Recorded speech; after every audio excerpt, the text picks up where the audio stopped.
kunnafoni jabarani layɛbagaw an minnu b'an filɛ Mali kɔnɔ Mali kɔ kan an b'a fɔ ye kan ni ɲaguma aw la lafaamuyali kama toujours ka information ɲɛnamaw d'aw ma ka information sɛgɛsɛgɛlenw da aw ma an filɛ nin CNT loko kɔnɔna na an wulila ka na honorable Kawu Jim fɛ yen an n'ale ka na masala wagati kunkurun kɔnɔna la a ka se k'aw lafaamuya la Indasimi Goyita kan an bɛna kumada d'a yɛrɛ ma an tile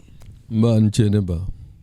i bɛ se k'i yɛrɛ fɔ mɔgɔw ye dɔɔni mɔgɔ caman b'i dɔn mais hali sa don o don mɔgɔ kura de bɛ filɛli kɛ donc n'i bɛ se k'i yɛrɛ fɔ dɔɔni. Ayiwa yan'an ko k'an bɛ dugawu kɛ fɔlɔ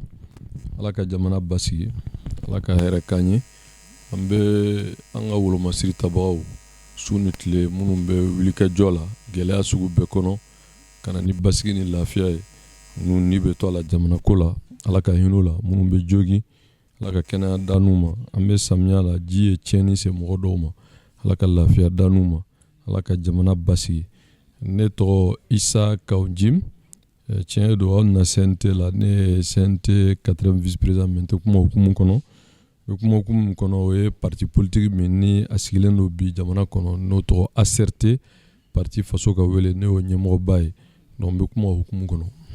Honorable Kawu Jim a diyara n ye kosɛbɛ honorable an y'a ye régime min binna sisan nɔ aw kɛra pionniers ye a kɛra mɔgɔba ye ko la a ye wulikajɔ caman kɛ walasa régime jugu in bɛ se ka taga bɔ an dala cogoya min na mais an y'a jateminɛ tile filɛ in na honorable ka kuma man ca honorable ka tɛ ka mouvement bɛɛ kɛ bilen mun de nana n'o ye. Bon ma dala ni o don i b'a dɔn adamaden bɛ baara o baara la baara bɛɛ wagati dɔw la baara tɛmɛsiraw bɛ yɛlɛma ni n ka faamuya la bi an bɛ baara min na o fanga kun ka bon ni kunun ta ye parce que ka fanga ɲɔni k'a man ɲi o ye baara dɔ ye mais ka na ni fɛn min ka fisa ye o de ka gɛlɛn bon an bɛ transition kɔnɔ transition kɔrɔ tɛ dɔwɛrɛ ko fanga dɔ firila ko ka fanga kura sigi yan'u ni ɲɔgɔn cɛ bamananw ko camancɛ fanga bon ne yɛrɛ ka faamuya la camancɛ tɛ fanga la mais an k'a fɔ ten bon o baaraw la an bɛ CNT la an bɛ o baaraw kɔnɔ mais an ye parti politique fana sigi a fɔ min ma ko ACRT n'o laɲini ye a fɔ ma les forces acquis au changement parce que ni ko ka yɛlɛma kɛ mɔgɔw bɛ yɛlɛma filɛ min ye ani yɛlɛma yɛrɛ ye min ye n ka faamuya la peut-être n'i ye jamanadenw fana ɲininka a ka ca Ala fɛ jamanaden fanbaw b'a faamu ten pour que i ka ɲininkali jaabi k'a fɔ n tɛ ka mouvement ba kɛ non wagati dɔw bɛ yen i bɛ kuma pour que kuma ka faamu mais wagati dɔw la i bɛ kuma nɔgɔya ka baara fanga bonya bon o baaraw mago bɛ fɛn caman na ACRT ye parti politique de ye n'i ko i ye parti politique o ye fanga ɲini kuma de ye bon an dun bɛ ka taa fanga ɲini de la bon an bɛ baara min na bi o ye ACRT yɛrɛ ka se ka lakodɔn jamana kɔnɔ ani jamana kɔ kan o wulikajɔw la an taara Faransi an bɛna taa Abidjan an bɛ bɔ yan an bɛ taa Congo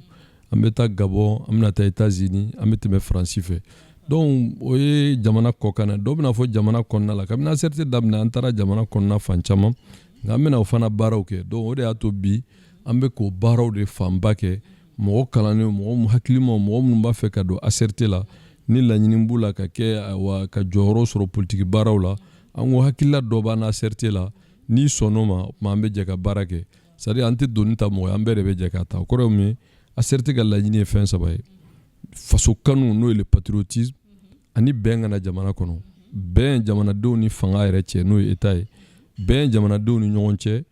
bɛn ayiwa an ni diɲɛmɔgɔw cɛ ani fana sabanan ye jamana si tɛ jɔ ni yiriwa tɛ an ka jamana bɛ se ka yiriwa cogo min donc an k'o baaraw la ni mɔgɔ mɔgɔ b'o hakilila kan donc n'i b'a fɛ an ka jɛ k'o baaraw kɛ a kɛra jamana kɔ kan o tuma an b'o hakililaw cari nka an yɛrɛ bɛ camancɛ fanga min na komi taama n'an taara yɔrɔ o yɔrɔ mɔgɔw bɛ ɲininkali kɛ transition na mun bɛ sen na mun kɛra an b'o fana ɲɛfɔ donc o baaraw o fanga ka bon donc n'o baara ni sigi tɛ bɛn o de y'a to bi peut-être que an b'o de ka k'o baaraw kɛ kosɛbɛ n'o tɛ hakili la dɔ de farala doni kan. Honorable i ye kuma dɔ fɔ kuma kɔnɔna na o ma tɛmɛ n tulo kan i ko ACRT ye parti politique ye ACRT bɛ fɛ ka taa an dun bɛ ka taa kalafiliko de la ACRT bɛ fɛ k'i kan bɔ est-ce que honorable yɛrɛ de bɛ fɛ k'a kan bɔ. Bon ça c'est pas à l'ordre du jour an ye an ka entrée politique boloda vers le mois de décembre parce que hakilila dɔ de b'anw na jamana ko la ma da la ni an ka laɲini ye kelen ye changement na parce que an y'a fɔ hakilila dɔw bɛ yen anw b'a fɛ an ni mɔgɔw ka jɛ k'o kɛ parce que il faut une ligne de démarcation. Bi jamana curunen do. Bi an ka jamana bɛ kuma fɔ ni mobili n'a foncera ni ye vitesse ta k'i b'a foncelen bɔ au lieu k'a ka bɔ foncer la tɔ bɛ foncer ka taa fɛ f'i ka fɛn dɔ de don min b'a to mobili bɛ se ka foncelen bɔ misaliya de don kalata ye démocratie sariya de ye président sigi kalata ye démocratie sariya de ye députéw ka ta jamanadenw fɛ démocratie sariya don min ye maire y'o ka sigi bon n'i ye parti politique créé o kɔrɔ i bɛ taa o la o maintenant min ye anw ka cɛbɔ an ka hakilila an m'o don an ko vision min bɛ l'imperturbable patriote Assimi Goïta o de y'an ka candidat ye donc anw bɛna mɔgɔ min bɛna kɛ anw ka cɛbɔ ye présidenya la o ye mɔgɔ min i ka wulikajɔ n'i ka cɛsiri ani i ka politique fɛrɛ o bɛ tali kɛ l'imperturbable patriote Assimi ka laɲini na. Honorable n t'i ka kuma tigɛ o kuma l'imperturbable Assimi Goïta o b'aw ka parti politique in na wa? Non, a t'a la parce que il faut que mɔgɔw ka ko dɔ fɔ Assimi c'est le président de transition ale bɛ malien bɛɛ de ka ko la. Bon politique mara ni sɔrɔsiya mara tɛ kelen. Assimi aujourd'hui il est politique parce que n'i bɛ jamana kunna c'est politique mais sɔrɔsi don. Bon wulikajɔ ni cɛsiri ni jamana kanu de y'a to par effraction a bɛ nin yɔrɔ in na ni politiciens tun ma tiɲɛ Assimi bɛ baara min na bi a t'a kɛ o. Bon comme olu y'a tiɲɛ a dɔ kɛra Jajiri fasa la bi ale ye arbitre de ye ale ye père de la nation de ye ale de bɛ jamanaden bɛɛ fara ɲɔgɔn kan an bɛɛ pour que jamana mago bɛ fɛn minnu na k'o ka se ka kɛ donc ni o dɛmɛ na o de y'a to an tun y'a CRT créé je vais économie de ça o créé k'a fɔ mouvement do pour soutenir la transition mais transition bɛ taa kun cɛ ni fangata de ye o bon o fangata la ni ACRT ka cɛbɔ n'o ma kɛ mɔgɔ ye min bɛ rupture kɛ député ɲini ni maire ɲini ni président sigi la ça veut dire qu'on s'est battu pour rien bon ni politique kɛlɛ na wuli n'i tɛ politique ɲɛmɔgɔ ye i tɛ politique tɔn t'i bolo i sen bɛ bɔ a la donc anw bolo parti in ye a ka vision n'a hakili la o kɔrɔ ye mun ye a ye kuma fila de fɔ k'a fɔ je le cite entre le chaos et la cohésion il a préféré la cohésion cohésion ye mun ye armée fila t'an bolo koyi nin kelen in de bɛ yen bon nin y'an yɛrɛ de ye sɔrɔsi polisi gendarme gardi n'o ye ka taa se sécurité ma fo ka taa se paramilitaire n'o ye fɛn ye eaux et forêt ani protection civile nin bɛɛ y'an yɛrɛw de ye donc ninnu bɛ jamana ka baara de la n'a ɲɛna a bɛ ɲɛ jamanaden bɛɛ ala k'an kisi k'an tanga ni mankan nana ye o ye jamana ko bannen donc a ko maintenant fɛɛrɛ bɛɛ ka kɛ surasiw ani polisiw ni gendarmew tout ce qui est défense et sécurité u ka ɲɔgɔn minɛ bɛn kana cohésion à leur sein pour que u ka jamana lafasa an ko an b'a lafasa o la filanan ye min ye il a dit entre l'instabilité et la stabilité il veut la stabilité stabilité kɔrɔ ye min ye politique fɛrɛ minnu bɛ yen min ko n b'a la o min ko n tɛ transition kɔ o min tun bɛ fangakɔrɔ la o min bɛ kura la o min taar'i jɔ kɛrɛfɛ ko n b'a to n'a kun cɛra cogo min a ko bɛɛ ka na an ka jɛ a ka dilan a ka dilan ye an bɛ cɛmancɛ fanga la an bɛɛ k'an fanga fara an ka kɛ maliko ye pour que gɛlɛya minnu bɛ yen ka refondation de l'état ɔ baaraw la ale bɛ jamana kunna bi an ko donc o la o hakilila ɲuman ye n'o ye bɛn ka na tiɲɛ kan an b'a dɛmɛ o la parce que transition tɛ se ka taa ni dɛmɛbaga t'a la o il faut qu'il y ait des forces politiques minnu b'a soutenir bon an ye a ye bi bɛɛ ko u bɛ Assimi kɔ bon mais gɛlɛya bɛ ka commencer ka na o gɛlɛya in na bi an y'a ye kumaw bɛ ka commencer ka panpan donc anw ko kuma fila t'anw fɛ on soutient la réussite de la transition sous le leadership de l'imperturbable patriote Assimi Goïta bon o la mɔgɔ caman b'a fɔ a bɛ Assimi ko la pourtant a tɛ gouvernement ko la ne bɛ gouvernement ko la dɛ ne ko Choguel de tɛ se parce que ne tɛ c'est à dire vous m'excusez l'expression politique tɛ jinɛmoriya tɛ o jinɛmoriya tɛ ziirinda tɛ mɔgɔw bɛ ko fila ɲagami ɲɔgɔn na adamaden ko tɛ n'o tɛ mɔgɔya bɛ ne ni Choguel cɛ n b'a dɔn depuis AMRTP la n b'a dɔn a bɛ communication na tuma min n b'a dɔn a tɛ foyi la a bɛ opposant la n b'a dɔn an farala ɲɔgɔn kan i bɛ ka kɛlɛ donc minnu bɛ mankan ci la k'u bɛ Choguelisme ni Dio ni fɛn ninnu ne t'o jaabi parce que pour moi là c'est un faux débat le vrai débat c'est quoi pourquoi je ne suis pas d'accord et quelles sont les raisons voilà d'accord ok honorable ti da dɔ la i ko ɲɛfɔ an ye voilà o tɛ dɔwɛrɛ transition daminɛna don min na kulu fɔlɔfɔlɔ min sigira politiquement soutien à la réussite de la transition malien bɛɛ y'o sérieux ACRT de ye o mɔgɔ si tɛ se k'o sɔsɔ C'est l'ACRT qui a été la force politique qui s'est organisée autour des mouvements et des plateformes pour soutenir la réussite de la transition. Bon, kalo kɔnɔntɔn kɛra tuma min ni bandaw ni mɔgɔtɔrɔwa ye sira wɛrɛ ta ACRT de wulila ka jɔ ko bandaw ni mɔgɔtɔrɔwa tɛ se k'u k'a bila mɔgɔ bɛɛ y'i ta fɔ bon o m'a bila bon o y'a bila ACRT de fana y'a fɔ k'a fɔ solution ye Assimi de bon n'o o fanga bɛ Assimi bɔ bi totalement il est cohérent que nous on soutient Assimi bon Assimi soutenili mɔgɔ b'a faamu dɔrɔn n'i bɛ Assimi kɔ o kɔrɔ ni fɛn o fɛn kɛra i ka kɛ béni oui o non o tɛ o c'est une conviction parce que Assimi ye sɔrɔsi ye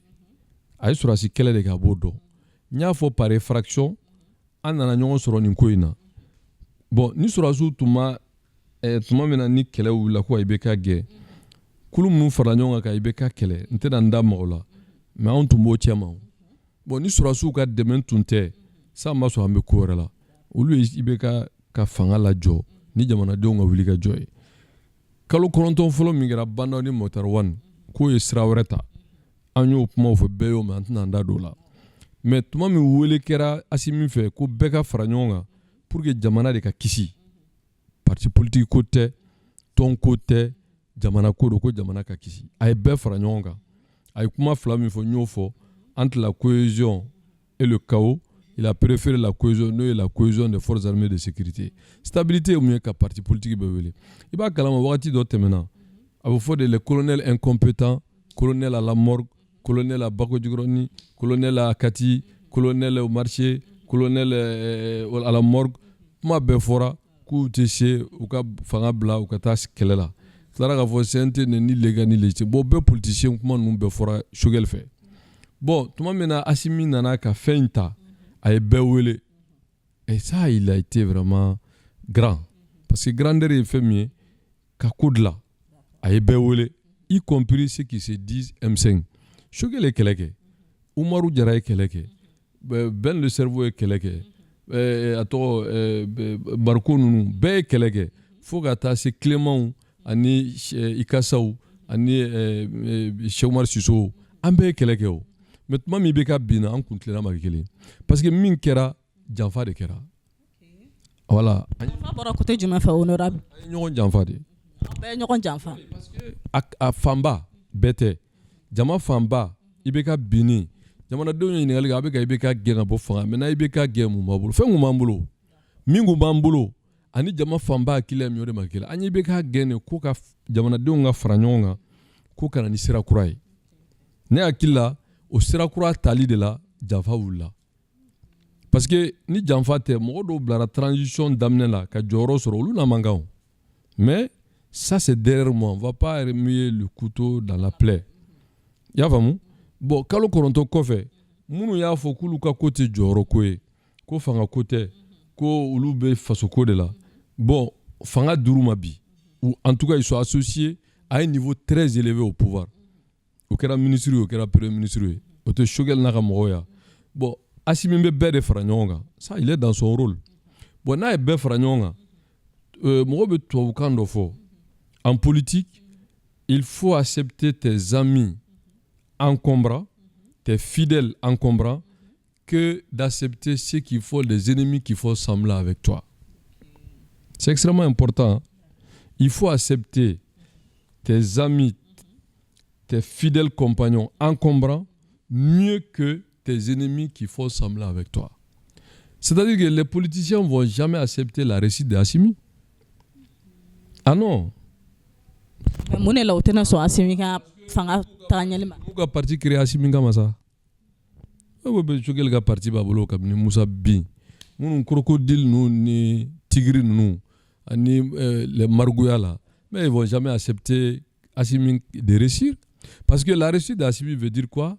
Ça veut dire que c'est la rupture. C'est la force du changement. Assimi Koumadov, quand il réussit, c'est la réussite de la jeunesse. Ça veut dire que ceux qui ne traînent pas des casseroles, ceux qui ne sont ni des crocodiles, ni des vautours, ni des, comment on appelle ça là, des tigres. Mais il y a des tigres ou des bobby, crocodiles ou des bobby. Mais parce que tout simplement, mais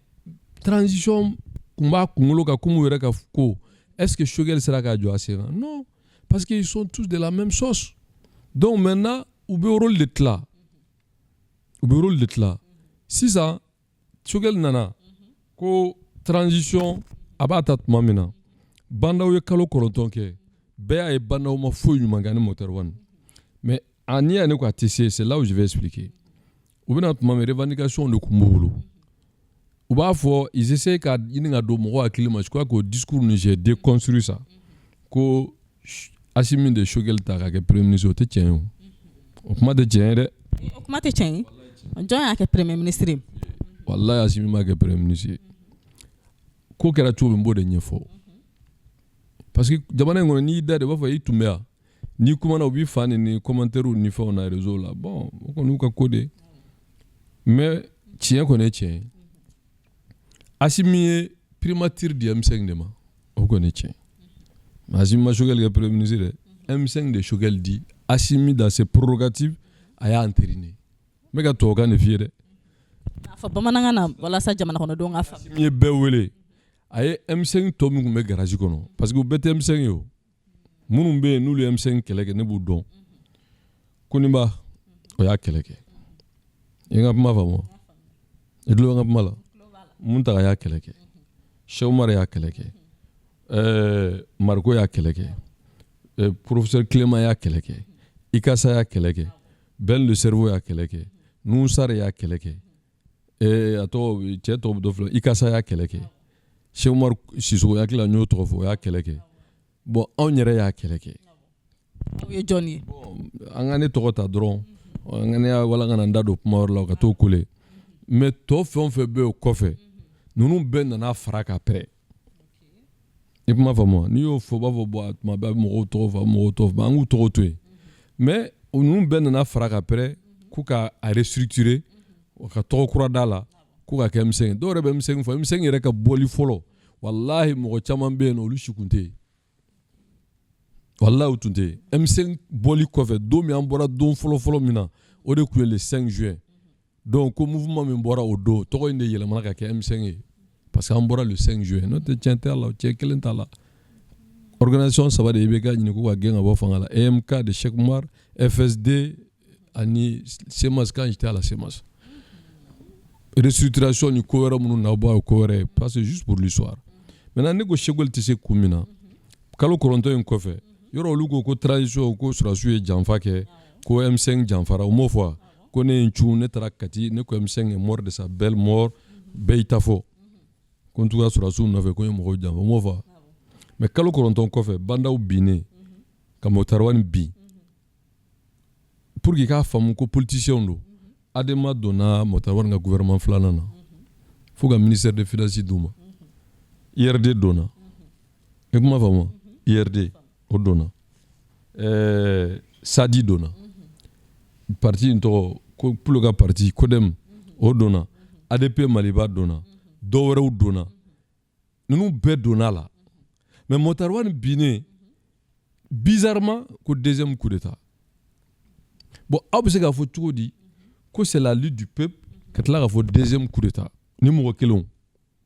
c'est pour ça ne k'i ma politiciens tɛ se ka sɔrɔ Surasiw ka ko in ka ɲɛ u bolo fo n'u dɛsɛra donc o ye i k'o faamu c'est un aspect mais tuma min na comme Assimi au-delà qu'il est patriote imperturbable mais c'est un grand stratège a nana a ye bɛɛ wele a ye musow wele a ye denmisɛnninw wele a ye diinɛmɔgɔw wele a ye bɛɛ de wele ko bɛɛ ka don ko in na jamana ko don et là il est dans son rôle bon M5 min tun bɛ yen ni nin tɔ minnu tun bɛ yen mɔgɔ minnu bɛ yen n'i y'a f'i ye qui sont légitimes là-bas Choguel b'o la Umaru b'o la a tɔgɔ bɛ dɔ filɛ kɔnɔ comment il s'appelle là Ikasa b'a la e m'a faamu wa ni saba min bɛ a kɔnɔ gouvernement na ninnu kɔni sont légitimes sinon a tɔ bɛɛ ta ye mago la mais que cela ne tienne minnu ma don a la yɛrɛ olu bɛ yen mais M5 tuma min na le patriote le stratège l'imperturbable président de transition Assimi a y'u wele a don su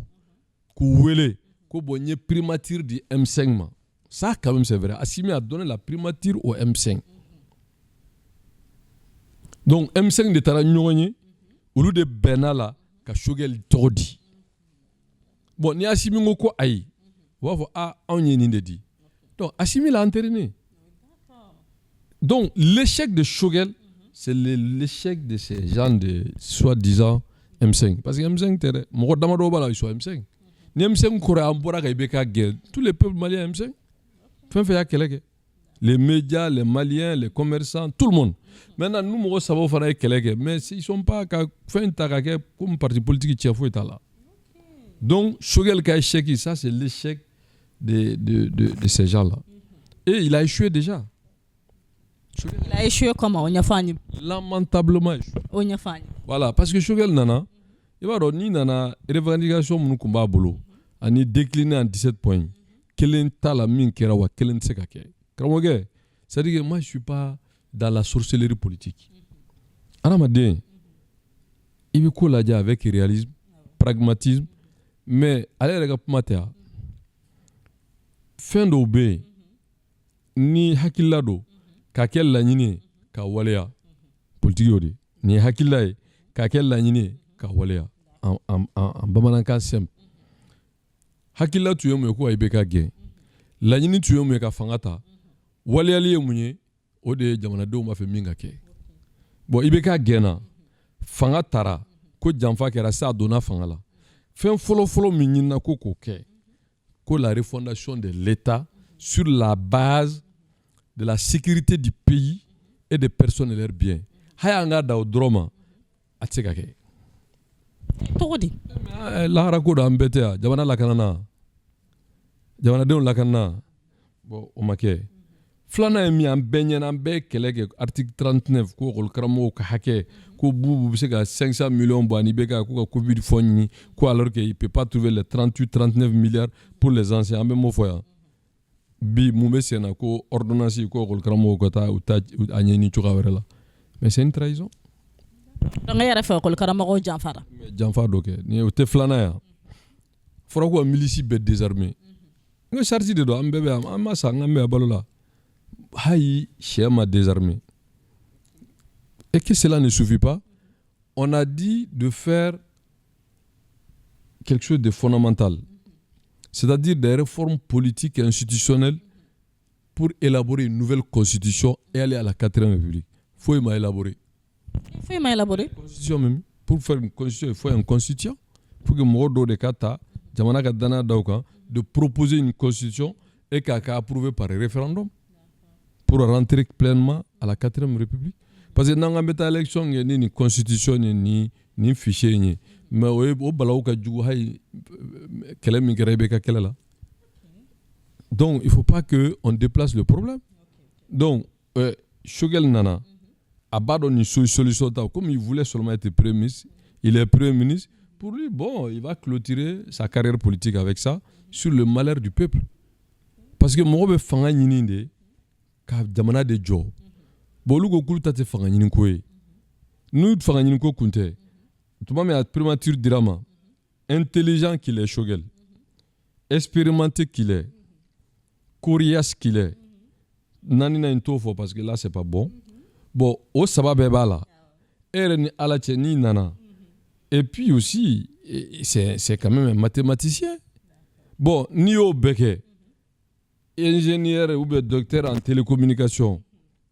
Et donc, il nana, banda ou kalo korondonge. Il be fait follow min ke, o évaluation de.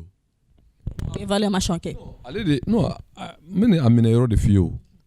Na tu évaluation banda ou kalo korondon min ça n'a été que du gâchis. Faut madla, donc tiens la kalo korondon tom min tora kabni bara munu fora tseka ke. Mamo fo. Ako calendrier be respecté, délai be respecté. Tout est ok. Motarisi Blaranye, Prado Dirama, Aye Adam Nefola, Aye Fama Finino, Aye Wartiki Finino, Aye Ministre Finino, Sanyaba la Surasi Finimala, Ko il est réserviste, Ko Assimi c'est pas actif, Ko il est réserviste. Au Coran, mais Babanangana, voilà sa malheur en famille. Surasi Mimbe réserve là, Yani Seka Kama, Kataga numéro matricule be votement avec SNJ là. Bon, vraiment, Choguel, aka sabali ça. Y'a pas moi. Malin, aka surasi fini non. Eh, quand tu dis le colonel incompétent, il y a jolu kofe ka surasi fini. Surasi ko de do. Surasi côté. Féminin n'a fait réforme à tseko ke, école ko amase ko nyanabo et puis réforme solution t'a bolo bon a b'a la k'a bɛna ko ANR ko a la ka kɔsi yɛlɛma k'a kɛ fɛn dɔ ye ko ka sigikafɔ ko don wa sigikafɔ ko tɛ o quand le problème là il faut résoudre voilà donc il peut pas résoudre a tɛ se donc ne y'a dɔn a tɛ se et donc du coup puisque Assimi ye sɔrɔdasi ye bon sɔrɔdasi mana bila politique baara kunna n'an m'a dɛmɛ politique mɔgɔw b'a dabira da la et voilà notre souci sinon wallahi moi je n'ai rien contre Sogɛl voilà et le principe c'est que 91 kɛra ne ɲɛna Dieu merci sɔrɔdasi de tun b'a kunna u wulila ATT nɔfɛ f'u ye Jabira bila k'u bɛ Jabira k'a minɛ Ala ka hinɛ la o ma se ka Jabira ma se ka juge a amnistiera de donc ne bɛ fɛn in dɔn je sais ce que ces gens sont capables donc du coup Assimi bɛ logique min na il est de bonne foi c'est un grand patriote mais il a besoin de soutien parce que il faut éviter les langues de bois sɔrɔdasi baara ni politique baara tɛ kelen dɛ Assimi c'est un chef militaire mais c'est pas un chef politique donc nous on le soutient pour que politiciens ninnu kana dabira da la de sinon n'o tɛ moi je connais Sogɛl j'ai de très bonnes relations avec lui Sogɛl b'a fɔ ne ma ko Zukov mais non c'est notre père n bɛ taa baara an bɛ kuma an bɛ bɛn a la et puis bon c'est pas ça le problème je n'ai rien contre Sogɛl mais a tɛ se de ni mɔgɔ tɛ se a tɛ se an tɛ se ka siran k'o kuma fɔ parce que c'est que Sogɛl et nous et tout le monde la réussite de la transition c'est le bonheur des Maliens et nous serons fiers de nous-mêmes parce qu'on sera honoré k'a fɔ i Sogɛl o i Umaru o i Clément i Ben le cerveau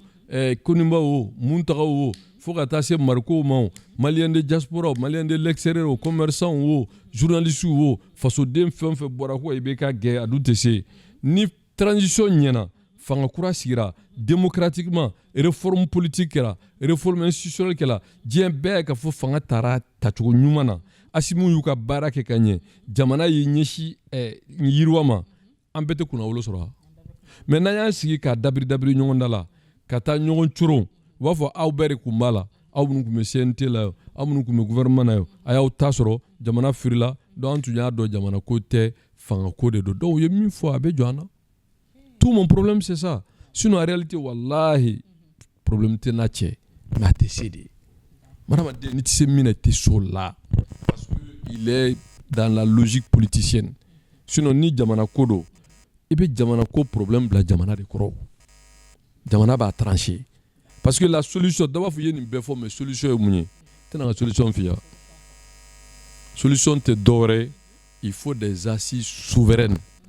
c'est-à-dire voilà a kɛra ne ɲɛna o souveraine sur 3 points comme a kɛra cogo min 91 souveraine pour élaborer une nouvelle constitution souveraine pour établir un chronogramme clair sur les élections souveraine sur la date de la transition n'o saba kɛra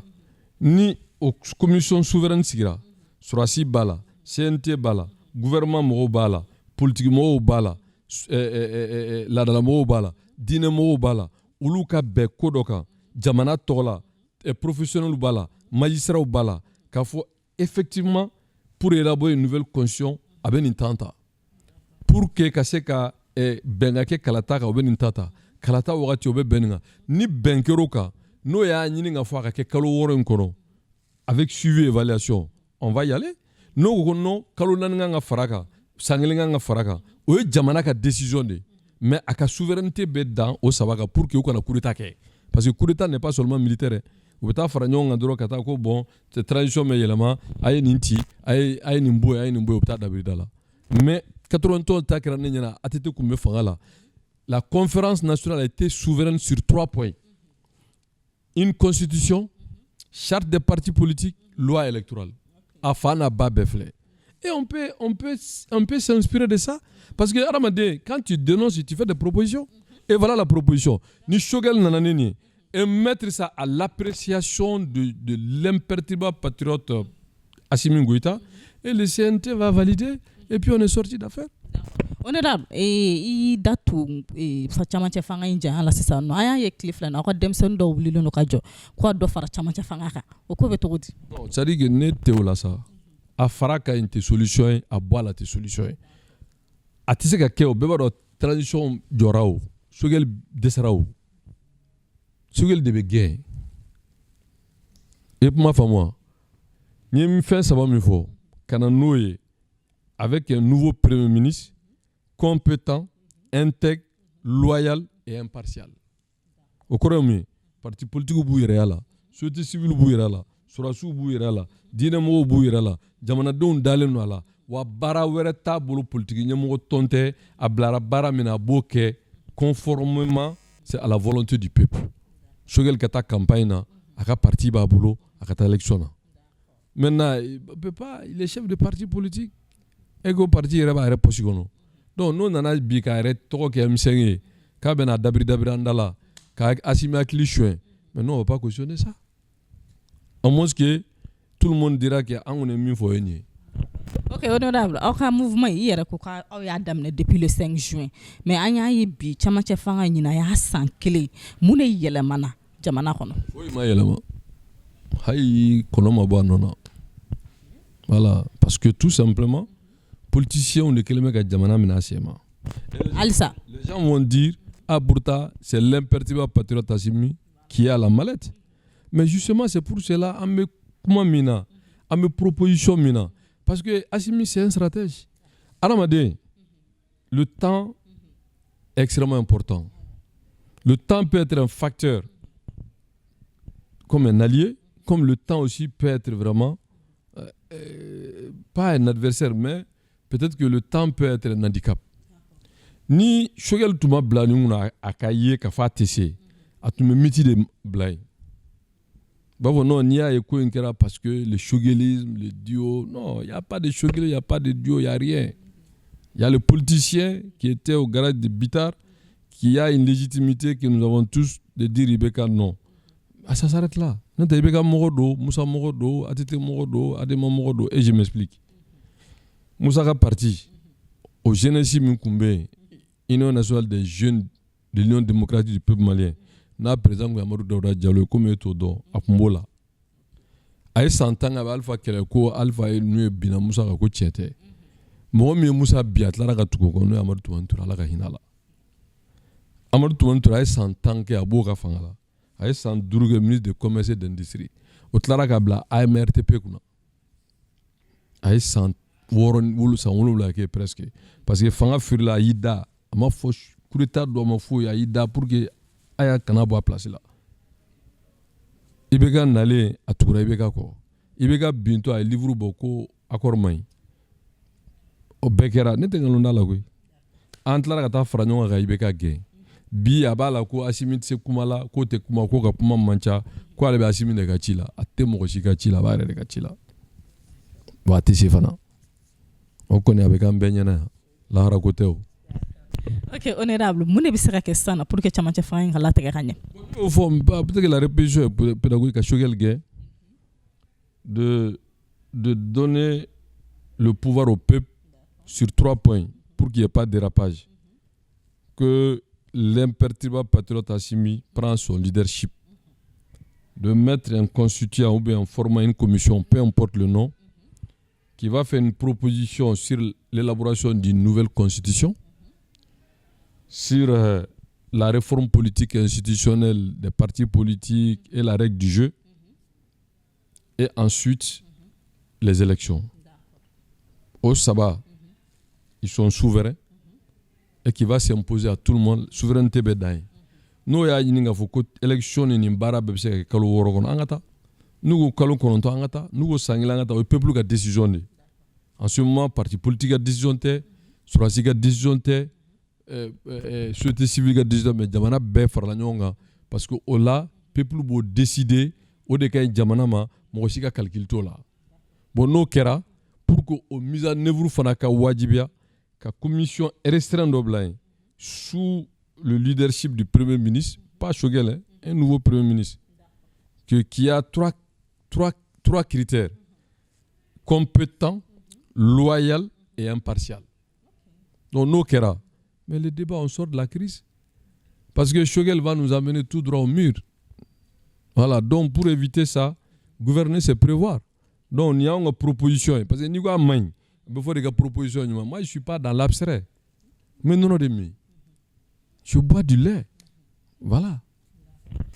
an ye kuma faamuya Mali kunnafoni jabaranin na yabaw nin kun y'an honorable fi ale bɔra ka hakilinata fɔ jamana camancɛ fanga latigɛ ɲuman togo kan sisan an bɛna kuma da ma k'a ka kumakan lama di jama ma honorable kuma b'i bolo. Bon an bɛ Ala de tanu k'Ala barikada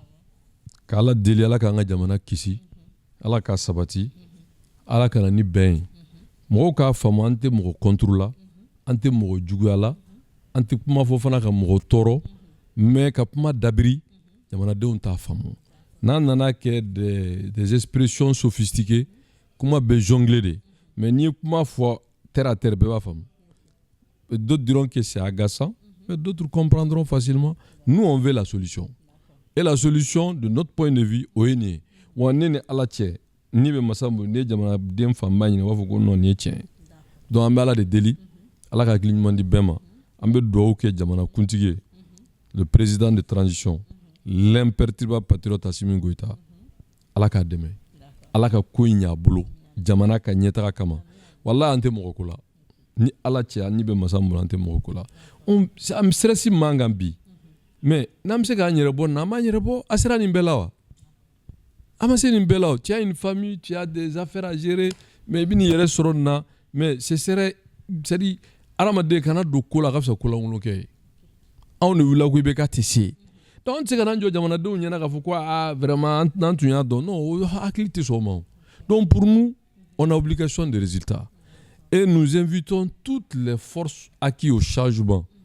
bɛɛ ka ɲini i yɛrɛ kɔ sans faux fiant an ye nin min proposer de voir ça c'est-à-dire que il faut qu'il y ait le peuple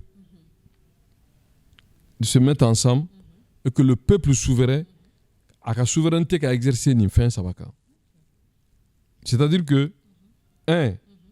a la souveraineté qu'a dit pour élaborer une nouvelle constitution. Deux,